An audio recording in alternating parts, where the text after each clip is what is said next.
Hello and welcome to this edition of the Championship Talk podcast. I'm your host Paul O'Toole and joined on Skype with me is my co-host Thomas Falco. Hello.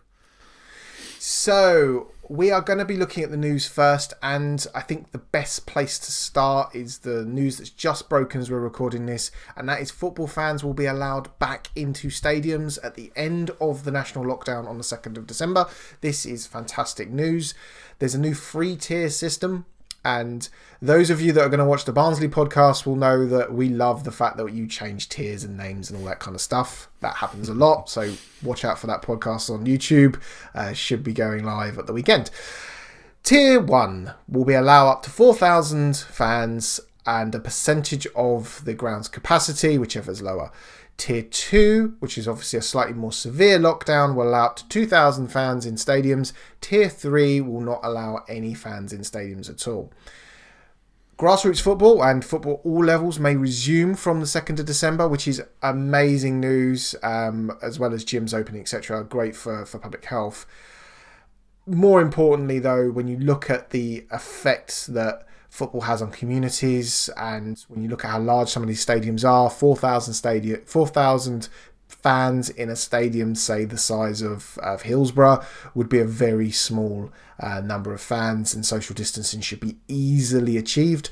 Might be a little bit different in, say, Wycombe Wanderers Stadium, where the capacity is about 10,000, so obviously a greater proportion of the fan base. But what did you think when you heard this news, Thomas? It's absolutely fantastic, isn't it? I mean, you've touched on that as well. I mean, the Championship level is affected financially as well. I know we're the Championship Talk podcast, but obviously Leagues 1 and League 2 are going to feel the pinch when it comes to not having people in their stadia. So it's absolutely fantastic news. I've just got a statement that was released by the Football Supporters Association, if you will allow me to say this. They obviously welcome today's announcement. For many lower league and non-league clubs in particular, getting paying fans into stadiums safely is absolutely critical to their survival during a very difficult season. So obviously they've got a very tough task ahead in making sure that these fans can access the stadiums safely. Of course, obviously we've seen in the trials that we had before the second lockdown, didn't we? There was a round of fixtures where they had supporters in, obviously keeping the social distance, and as you've said, in the larger grounds is going to be okay, but obviously I'm pretty sure there'll be protocols in place where people have got to be tested prior to going and things like that to make sure that the spread of COVID-19 is minimal.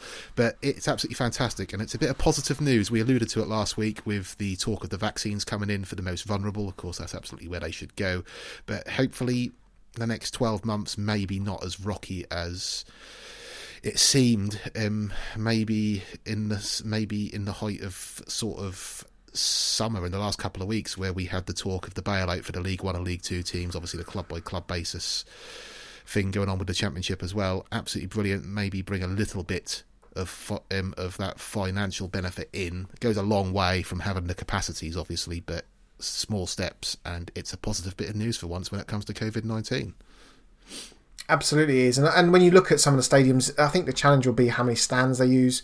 I know that sounds really stupid, but if you've ever been to a football game, sometimes the stand you enter or the stand you're sitting in can determine, obviously, the way you approach the stadium. And ultimately, it still needs to be safe. However, if you think of a pub setting or a restaurant setting that is also able to open with additional social distancing measures, it does seem a bit ludicrous that football stadiums, given how open some of those stadiums are, how open to the elements some of those stadiums are, as we know from going to Portman Road, and Carrow Road, and social distancing is easily achieved in some of those stands. I think the bigger cities may have a slightly disadvantage, because one thing we don't know yet is to what areas are going to be in tier 3 still. Obviously the government have announced they will announce where these tiers are going to be on, that's expected to be Thursday, isn't it? So we'll have more information in the next pod. The knock-on effect from that is when you look at the areas that were locked down and put into higher tiers when the first incarnation of this tier system tended to be cities. So it could well be that some of the cities or city clubs are more disadvantaged due to the COVID restrictions placed locally. However, any football fan in any stadium is progress, and in our part of the world, very, very lightly hit with the COVID crisis. And, you know, you look at some of the more urbanized areas, it is higher, and that could have an impact short term on these clubs. There may be a loss leader to this in the fact that it may cost more initially than they're going to get from this. However, the long-term vision is more and more fans in stadiums. So this is a fantastic news. Tapered with a little bit of caution. However, amazing. And if anyone can get tickets to go and see their team play, absolutely, I implore you to go and do it. Obviously, for everyone, you know, with the economic situation, money is tight for people. So you hope that fans are realistic with the pricing of the tickets that are going to go out. So a little bit tapered caution, but any positive news at this stage is amazing, and you can't take it away that's an absolute win for football, especially if people are going to pubs and clubs. And restaurants, it's kind of ridiculous that football stadiums weren't open to begin with. So really, really good news. We kind of want to move on, changing gears a little bit. We want to talk about something that we briefly mentioned on a previous podcast, and that's the possible link to heading football and dementia. And there's been several studies, and I know Steve Bruce did a great interview for BBC, and he said that there's genuine concern that there is a link between heading a football and the potential diagnosis of dementia. And we've had several high-profile footballers that have been diagnosed with dementia since having quite a long playing career. What were your thoughts when you saw this link? Because we've played football since we were kids, and not obviously to a professional level, so nowhere near the exposure. But we have been heading footballs for ages. I mean, even as a kid, I used to play football. Obviously, living in the part where we live in Norfolk, like you don't anymore. You live in Suffolk, but that's beside the point. We would have had Norwich football in the community come through, and this is again no fault of Norwich City, but I can remember being 7, 8 years old, or 9, 10 years old, and doing head and drills. As Dale Gordon Soccer as well. I was never part of that. Although we played football with him at Great Yarmouth High School. That was a little string to our bow. But no, it's brilliant because obviously you look at you look at the families of the footballers and indeed people who have passed away from dementia and dementia-related illnesses. Jeff Astle was the first one that really highlighted it when it comes to football as well. His death was put down to an industrial injury that was caused by repetitively heading a football. Now, if you look at the images on Google of players of Jeff Astle's and past generations before then as well heading a football, some of them pictures are... you look back now and they're atrocious. The way the ball just goes into the head as well, like the part of the football is flat against the head as well, so you know the full impact of that heavy leather ball against them as well. And of course the risks were not known back then as well, so these players were going in and being brave, and maybe a little bit too brave, not knowing. I had a little bit of science to that. Is obviously, you know, the further back in time you go, the lower the average life expectancy was.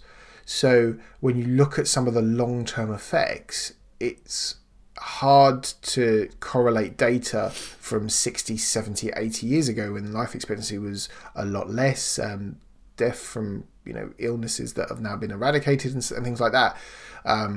Now when we're looking at the really long-term effects of heading football and brain and TBIs, which is obviously a big thing in American football, and you kind of look at some of the drills we did. You know, we did drills where it was half an hour of heading a football to someone, or it was half an hour of heading a football, taking a touch and striking the ball, and the balls got progressively harder as they were either thrown towards you or crossed into you, and you know that was something they were trying to teach you a technique to how to control a headed football, and that came from repetitive heading of a football. And I think that's something that obviously rightly so has been eradicated from younger children's they've changed education. the guidelines, haven't they, in the last few months, where under 16s, I believe that is, isn't it, who they advise not to head the ball in training. The PFA have called for this to have called for heading to be stopped in training sessions as well, which of course would be it would be a start, wouldn't it? And there was a recent study as well where if a football, I think it was League Two, wasn't it, where they talked about if players headed the ball a certain amount of times, it wouldn't detect on the concussion test to see if they can come back on the field. And point in, I don't know if you're going to mention this when it comes to the reviews we're going to talk about later on, not even just heading the ball, you see the head injury that Lukas Jutkovic sort of suffered in the Coventry Birmingham game on Friday night, where he hit that post of his head full pelt, didn't he? And I said to my wife at the time, when we played football, and I'm sure it's the same in most of the grounds across the country now, like recreational grounds rather than professional, goalposts were metal. Imagine if that goalpost was metal. Well, they were solid. Yeah, they were. And there have been cases where the goalpost has actually fell and crushed people to death as well. And I mean, that injury where he cracked his head against the post and he carried on playing, didn't he? Obviously he would have passed the protocols, etc., when it comes to that. The part of the study, Field, who is a Professional Footballers Association funded charity, found a link that footballers had 3.5 times the death rate from neurodegenerative conditions than the general population. So it's about time that we looked into ways in which we could reduce the risk that comes into this as well. And we said in the podcast last year, or maybe the season before, that football is a developing game where you see the reliance more on pacey wingers now. You could even come to a stage in our lifetime where footballing is a dying art. Heading a football even is a dying art, where people now know the risks and they don't use it unless that's the very last resort, which would change the game entirely. But if you said that to me 10, 15 years ago, I couldn't imagine a game without heading a football. But now, with all the risks that are attached with that and it's known, something radical is going to happen in our lifetime when it comes to heading a football. Absolutely, it's already changed the sport of NFL. That's a significantly different game now because of the risks involved, ferocity of challenges and things like that. Rightly so, has changed. And I think you're right. I think when you look at even the education of younger footballers, it's now a smaller football. The ball is designed to stay on the deck. I mean, even when we play five-a-side, that we very rarely lump the ball long, because that's just not how we see football at elite level now being played. Less and less. When we look at, even when we review the games this week, there are far more corners that are worked from right to left as opposed to just swung in. And I think that just gives you an idea that heading football is a dying art. And you're right, we may see a situation where footballers are wearing the head guards that Petr Cech had to wear. Yes, I think that's a possibility. When you talk about safety, I know that looks. Petr Cech didn't need to wear that after a certain period of time. He did because it protected him. Yeah. So that gives us an idea of kind of the precautions that could be taken. We're going to move on to precautions that could be taken, and we briefly mentioned this, but I don't really think we quite understood the sort of ramifications. And that's English Football League clubs are now allowed to use 5 substitutes per game. When you actually look at how many players came off the international break and how many players are now sitting on treatment tables, it's quite staggering. Admittedly, more of these players are playing in the Premier League. So when you look at squads in the Premier League, there is a significant amount of players in the Premier League that are sitting on treatment tables. It's not so much in the Championship, but then we've been shielded. We've been shielded from international weeks. International competition weeks or Champions League and UEFA Cup. You know what I'm trying to say. We're now in a stage where it is midweek weekend, and we're going to start seeing more and more injuries.